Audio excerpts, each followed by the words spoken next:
Hardworking, quality this week, and we're going to talk about the pump.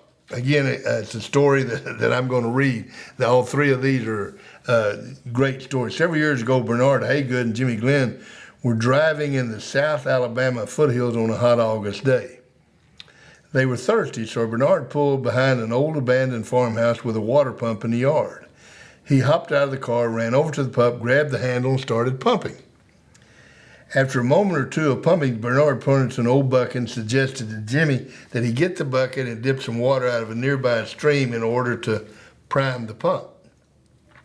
As all pumpers know, you must put a little water in the top of the pump to prime the pump and get the flow of water started. In the game of life, before you get anything out, you got to put something in.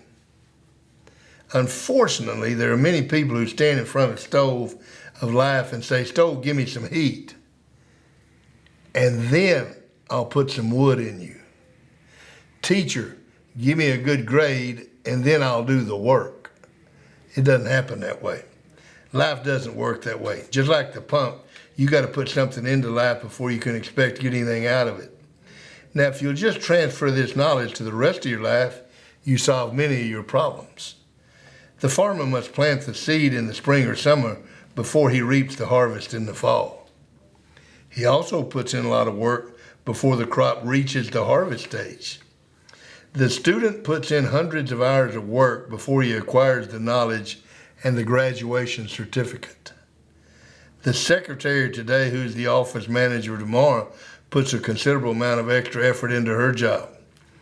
The athlete of today who becomes a champion tomorrow puts in a great deal of himself in the form of sweat and effort before he reaps the champion reward. You don't get the medal before you run the race. Before you run the race, you put in the practice. You put in all the work, then you have the success. What do you got to do to prime the pump in this class? What do you got to put in? In order to get these qualities and develop these qualities, what is it that you need to put in? What about your other classes? What do you need to put into those classes in order to get the most out of them?